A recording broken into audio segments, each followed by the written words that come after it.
Commission obtains interim court order to extend return of writs. PNC flocking into Alotau. And Pangu's Ginson Saonu wins Morobe Regional.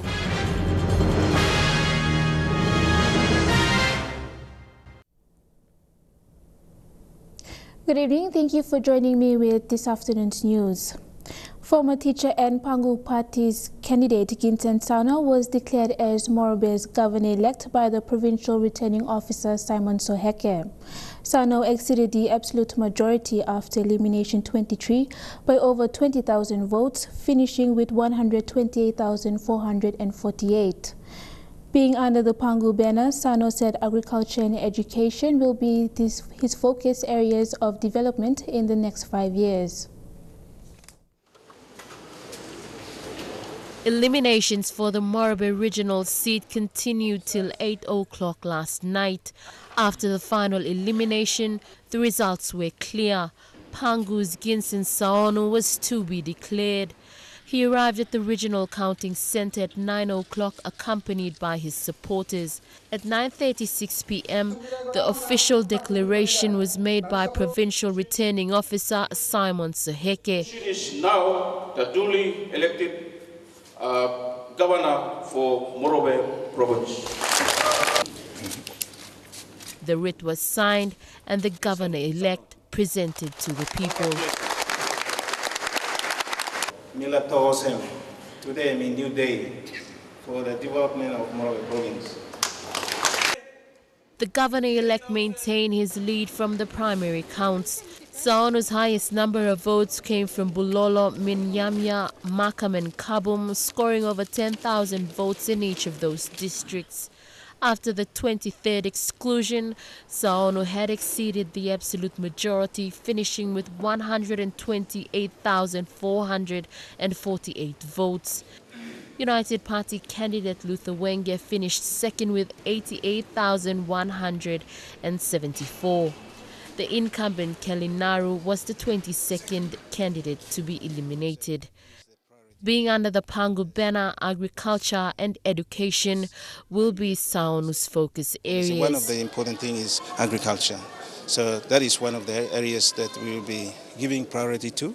Another is education. As a former school teacher, I think education is not given priority. Lucy Kopana, National EMTV News, Leh. The Ombudsman Commission has obtained an interim court order to extend the return of writ to Monday, 31st July. In an exclusive interview with EMTV last night, Chief Ombudsman Michael Dick says this is to ensure the remaining undeclared electorates can participate in the election of the Speaker and Prime Minister. The Chief Ombudsman said Electoral Commissioner Patiles Gamato must abide by this order.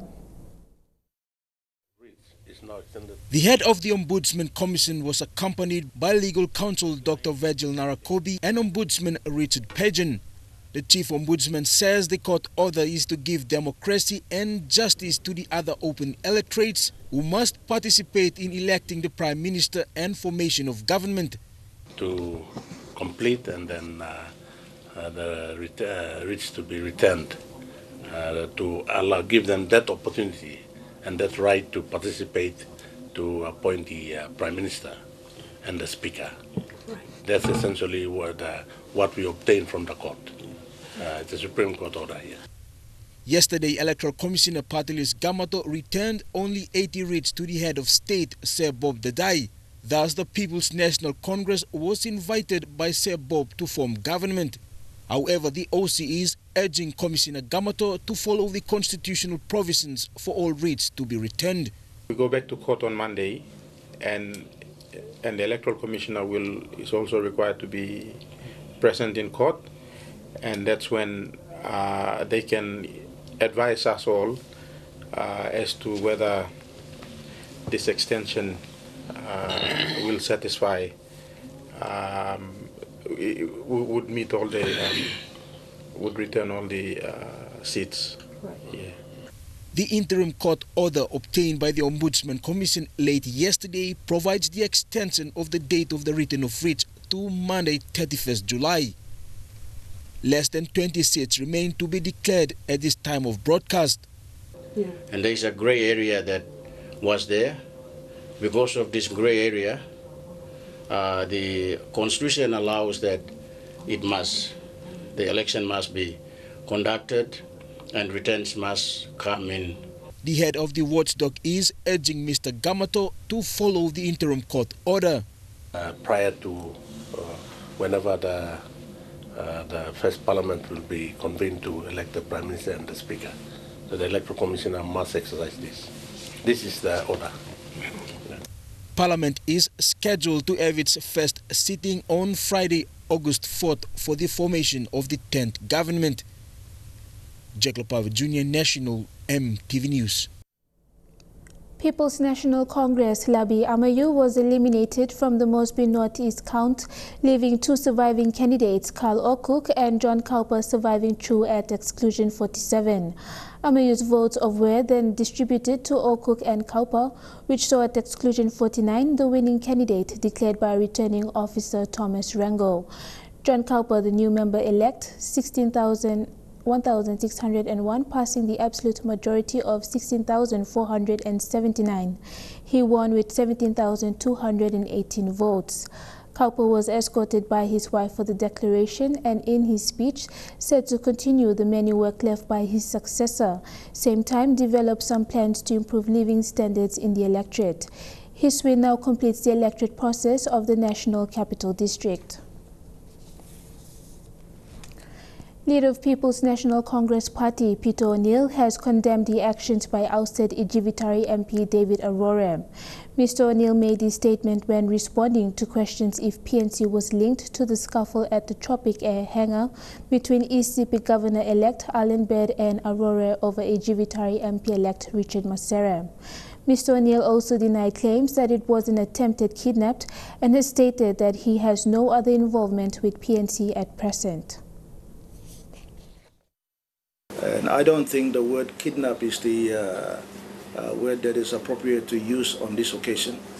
And certainly it's not unusual in PNG that this kind of behaviors were of the past. PNC party does not condone any shape whatsoever of enticing members to that. I can assure you that the former member and his team are not part of a PNC executive or decision-making or security team.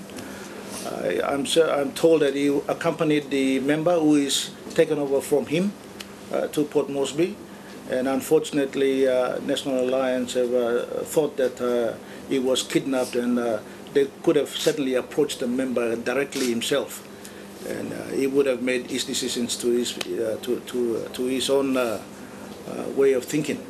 But certainly PNC is not involved in those kind of attempts. We are going to allow leaders to make their own decision. If someone in our camp wants to move out tomorrow, it's free to get on the plane and go anywhere in the world that he wants. More declared members of parliament arrived in Milne Bay today to join the People's National Congress camp. Alotau MP-elect Charles Abel and other PNC strongholds were present to welcome the members. After midday today, 7 MPs arrived at Geni Airport in a private charter. Among them, Enga-elect Governor Sir Peter Ipatas, Mendi MP-elect Michael Nali, PPP's Johnson Tuke, Imbongu MP-elect Pilani Nigi, and members for Mulbaya, Middle Ramu, and Daulo. PNC leader Peter O'Neill is set to join the camp. I want to acknowledge in particular our Grand Chief, Sir Peter Ipatas, who has been re-elected. We've got some kind of magic, we don't know. While the camp in Alotau builds its numbers, the alliance group of parties departed for East New Britain today. The group include Pangu, National Alliance, Melanesian Alliance, People's Movement for Change, PNG Party, and some independents. Prior to departure, members of the alliance held a news conference pledging their solidarity and even urging other MPs in Alotau to make the right decision.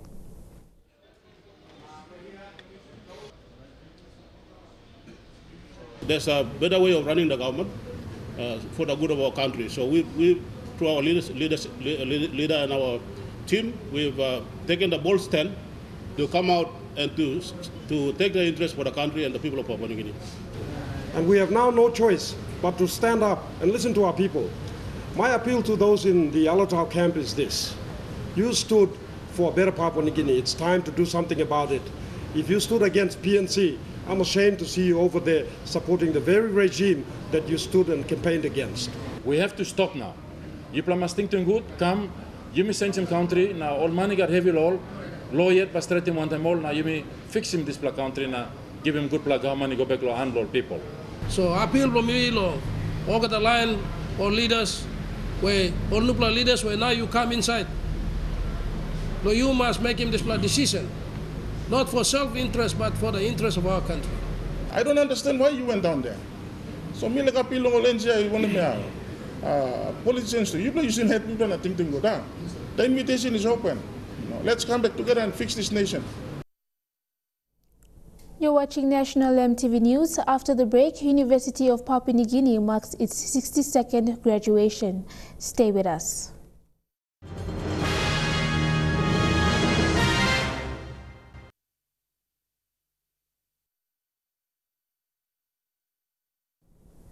Welcome back. And some election progressive results.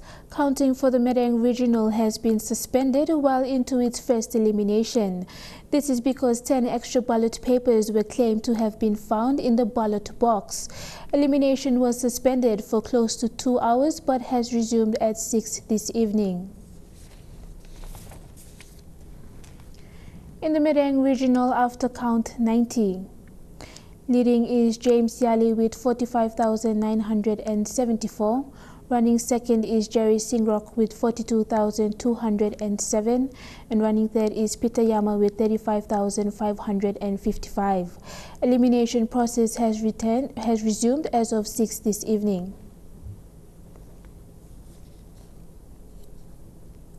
And to other stories, key public servants from Papua New Guinea with responsibilities for APEC 2018 gathered at Australia's Old Parliament House recently.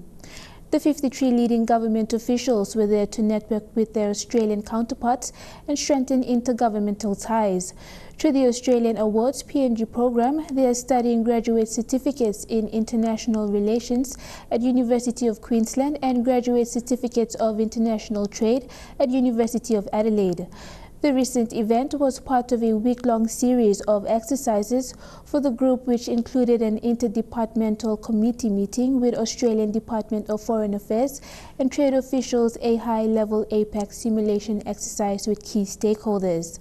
Ambassador Ivan Pomalu, PNG's ambassador to APEC, said the exercises are a key part of their preparations for next year and will inform and strengthen their practices in preparation for this important event.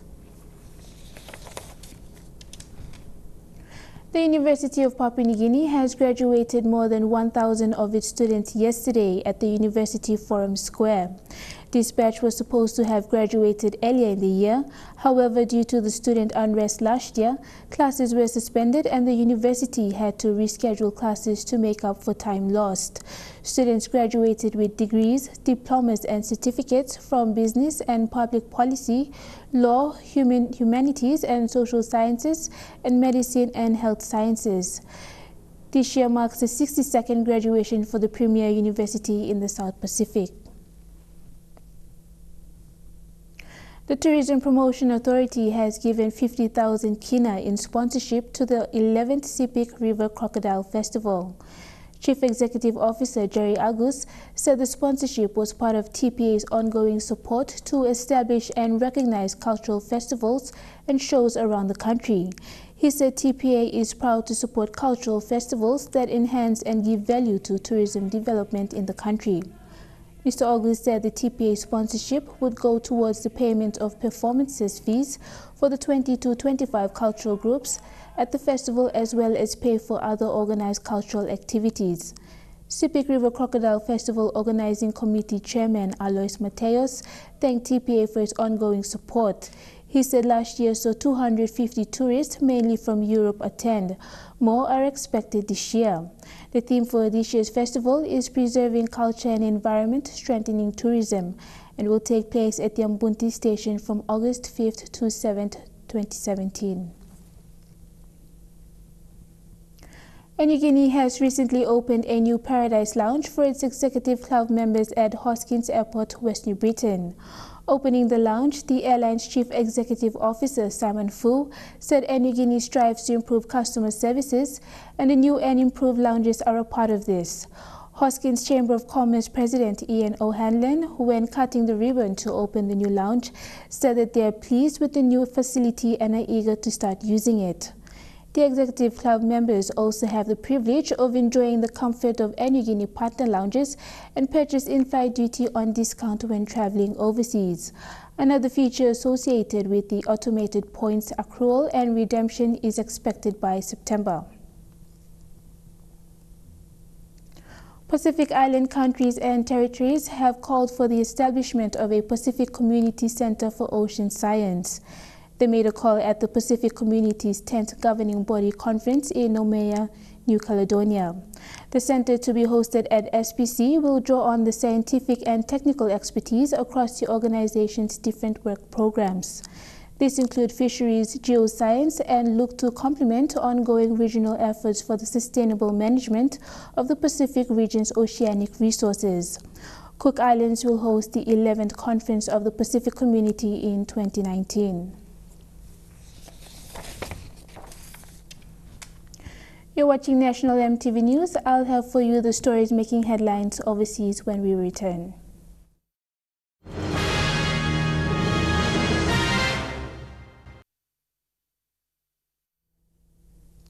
Welcome back, and now to stories making headlines overseas.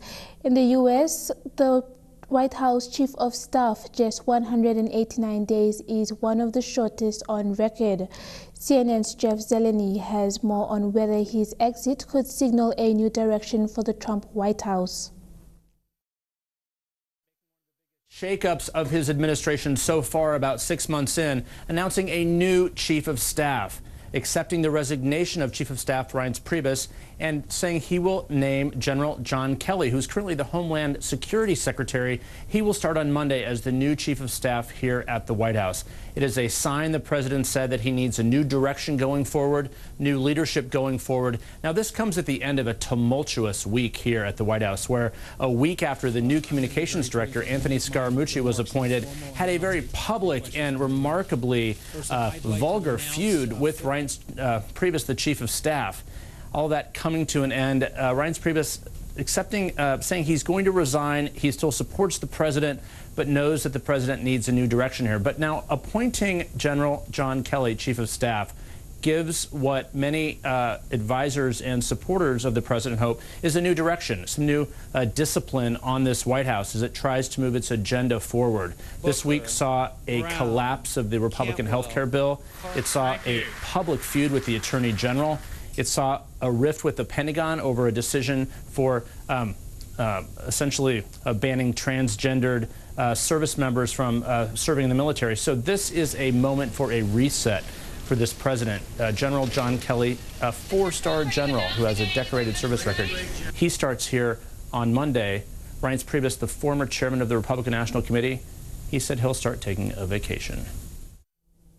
Charlie Gard, the British baby whose medical treatment became a highly publicized legal battle, has died.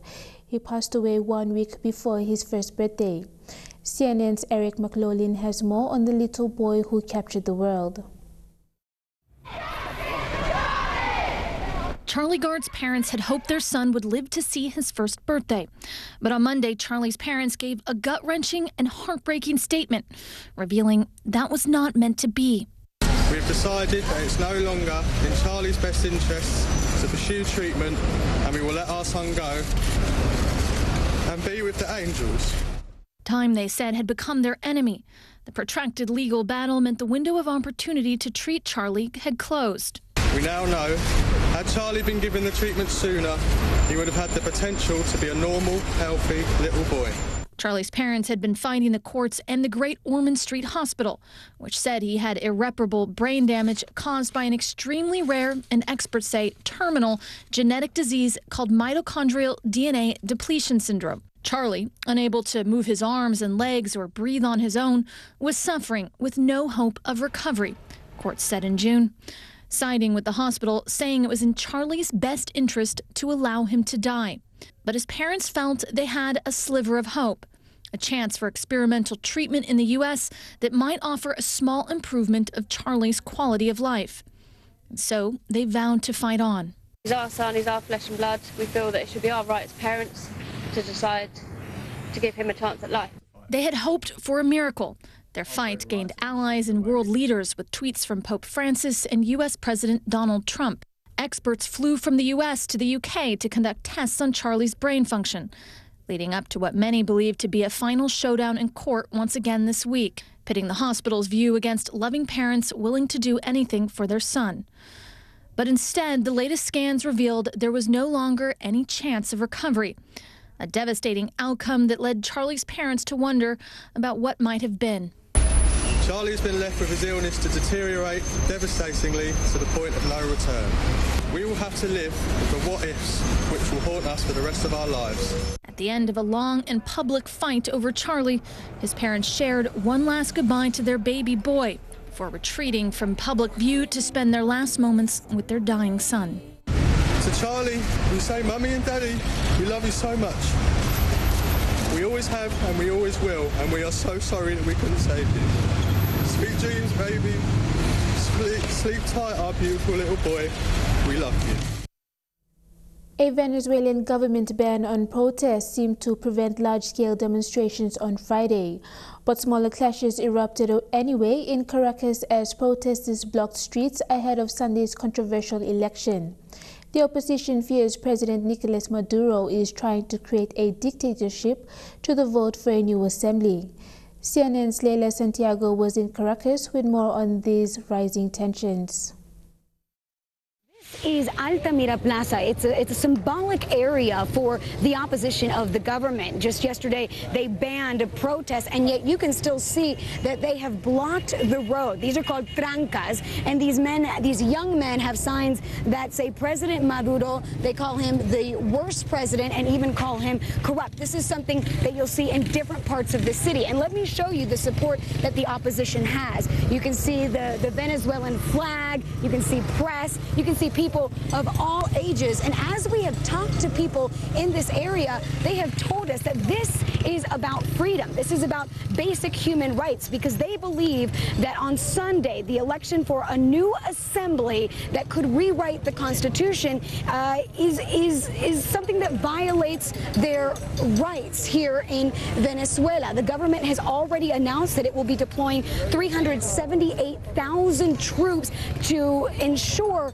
security here in Venezuela. But if this is an indication of what the people of Venezuela will do in listening to the government, well, that means there's a lot of uncertainty for this weekend. The northern white rhinos are magnificent animals, but they're critically endangered. But now scientists do hope cutting-edge techniques can possibly save them from extinction in Kenya. CNN's Mark Foster with this report. The very last of their kind. 3 northern white rhinos, now so rare and precious that they're kept under armed guard in Kenya. Sudan is the only surviving male. His half-sister Nanjin and her calf Fatu have medical problems that stop them reproducing naturally. But thanks to science, it might not be the end for this rare bloodline. 7,000 kilometres away at the Longleat Safari Park in Wiltshire, England, these southern white rhinos are part of a groundbreaking plan. Eggs have been carefully harvested from 3 of the park's females and sent to Italy. There, scientists hope to use them to create a test-tube rhino embryo. It's the first step in an experiment that could eventually see these southern rhino females carrying a northern rhino calf.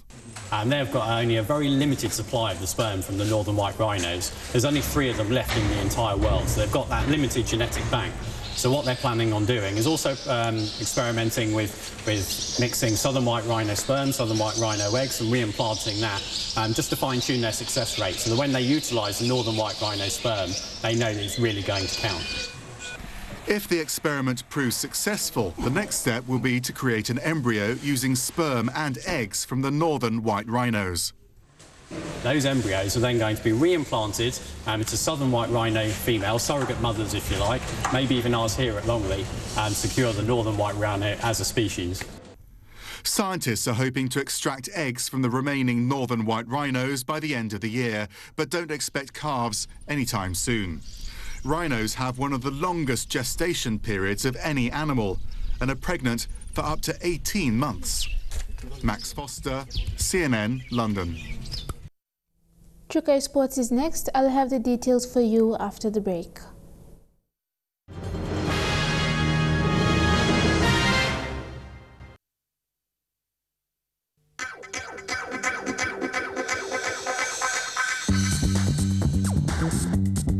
Chukai Sports.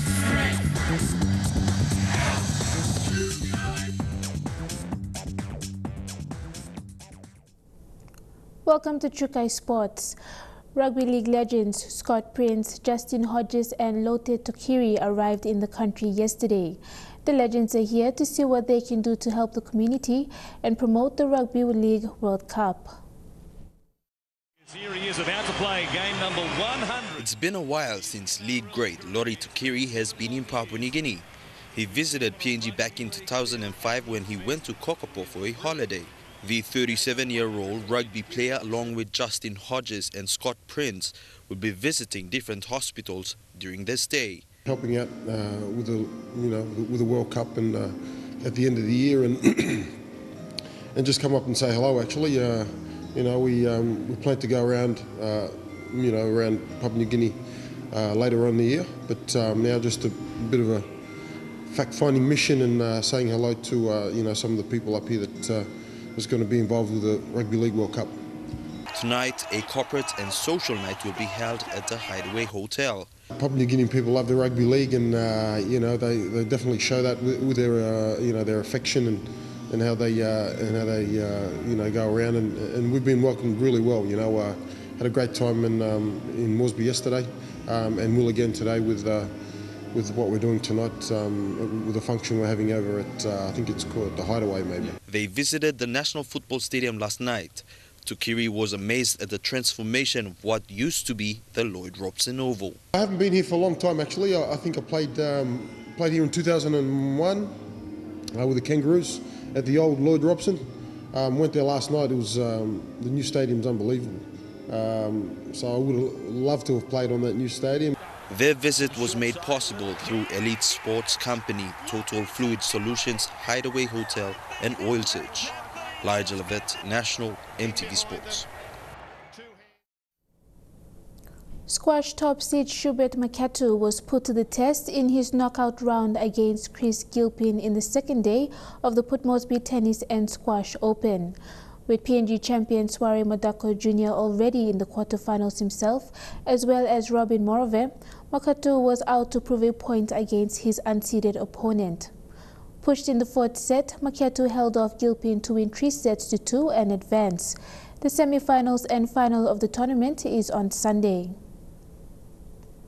Chukai Sports continues after the break. Don't go away.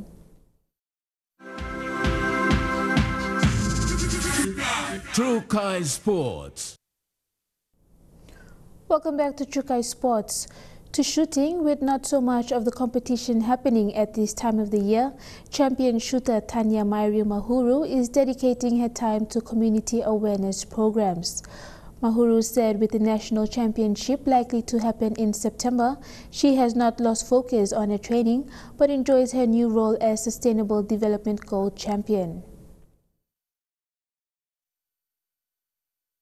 After being appointed as Sustainable Development Gold Champion to attend the Bougainville Community Rugby League Festival, shooter Tanya Mairi shares her desire to advocate and raise awareness on the SDGs and inspire the people in Bougainville. We're working with the rugby captains, the team captains, sharing different experiences that we've gone through in our lives.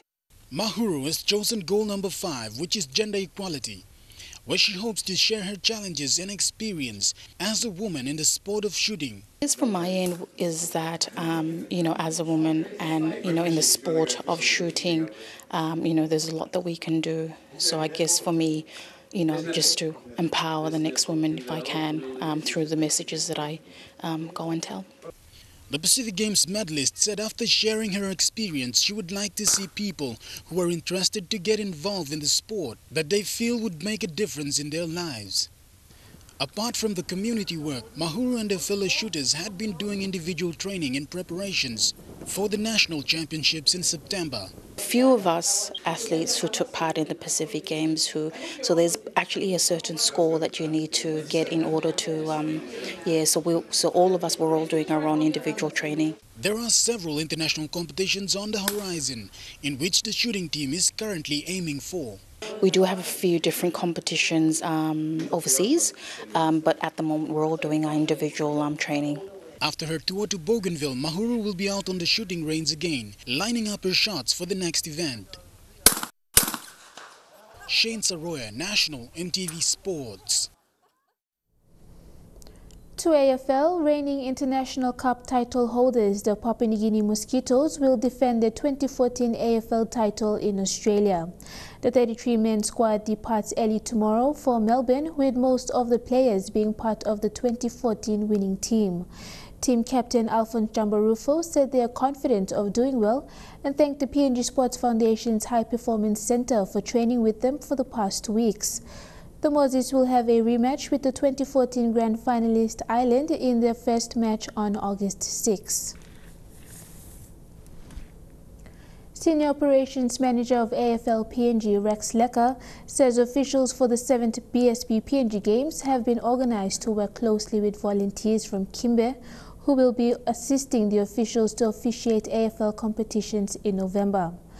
Lecker says while preparations are going well, final listings of the volunteers and officials will be confirmed and made known just before the PNG Games commence.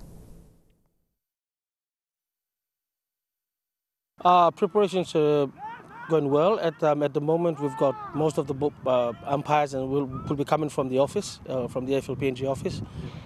Staff will be going to help out in officiating the games.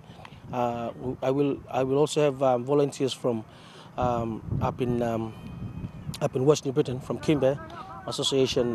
There's been a list that's been sent to me, which I will be working on and trying to confirm everyone there who will be helping out during the games.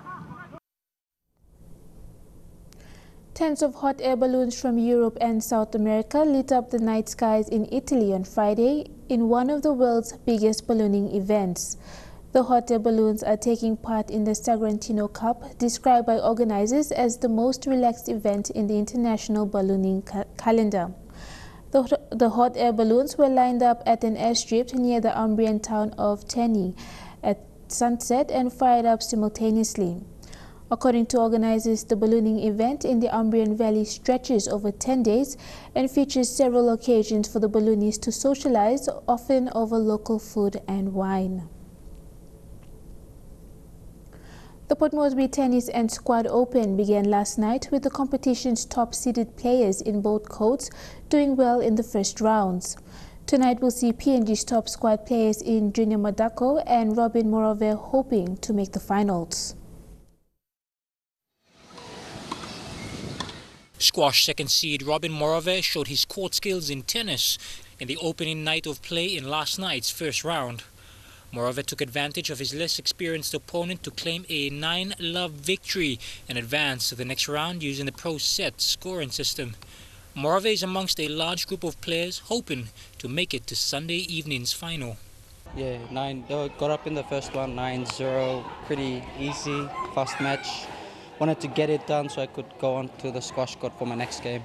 Meanwhile, top tennis seed Tim Kribish also easily advanced to the second round and was an excited person, particularly at the turnout of participants.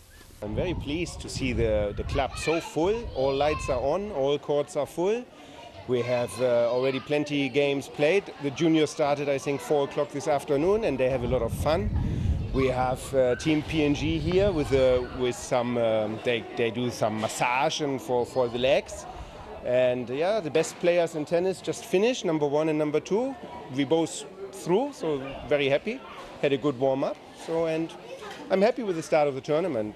A host of visiting players have also attended, including members from Lay's own racket community. POM they do have a good quality players in POM. They've got a good competition. The standards a bit higher than us in Lay, so it should be good, especially in opens.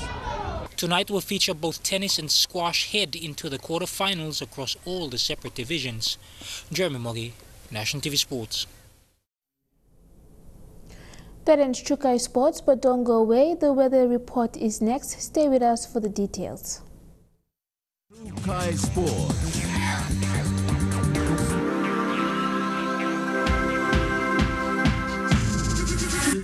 Chukai Sports.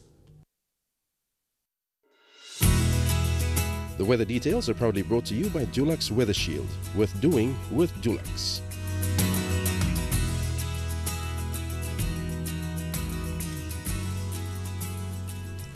And now looking at the weather forecast for tonight and tomorrow. In the southern region, Port Moresby fine and partly cloudy. Daru mostly fine and partly cloudy. In Alotau, rain drizzle clearing, then cloudy. Rain showers clearing, then cloudy for Kerama, and Popondetta occasionally rain showers, then cloudy. In Mamase, Lay, moderate rain showers occurring, then cloudy. Medang, rain showers clearing, then morning fog. Vanimo, few showers, then partly cloudy. Wewak, some rain showers, then partly cloudy. In the New Guinea Islands, Lorengau and Buka, moderate rain showers clearing, then cloudy. Kavieng, Kokopo and Rabaul, fine, partly cloudy with a shower or two later. And Kimbe, rain showers clearing, then cloudy.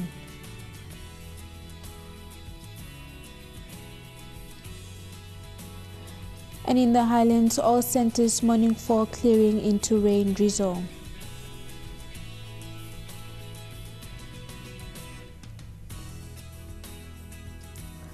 Strong wind warning for small ships for tonight and tomorrow. Strong wind warning current for all coastal waters of Papua New Guinea. Waters of southern PNG Indonesian border through Torres Strait and Daru to Kiwai Island to Kerama to Yule Island to Hood Point to Samurai Island, Cape Vogel to Finschhafen, Manus and its western group of islands, seas 2.5 to 3 meters. Waters of eastern and western Milne Bay Islands, Long Island to Medang to Bogia to Wewak to Aitape to Vanimo and northern PNG Indonesian border, seas 2 to 2.5 meters. Waters of Finschhafen to Vitia Strait, Dampier Strait including CSC Islands to Long Island, seas 2.5 to 3.5 meters. Waters of West New Britain and Bougainville, seas 2 to 3 meters. Waters of East New Britain to New Ireland, seas 1.5 to 2.5 meters.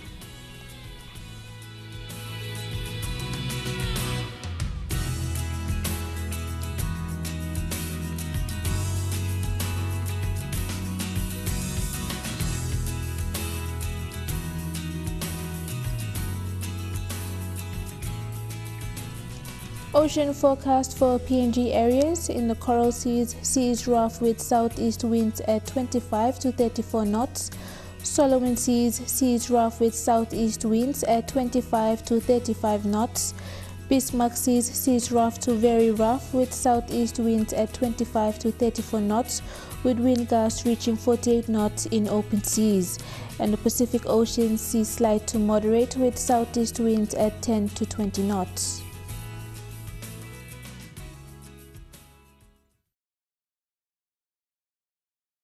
The weather details are proudly brought to you by Dulux Weather Shield. Worth doing with Dulux.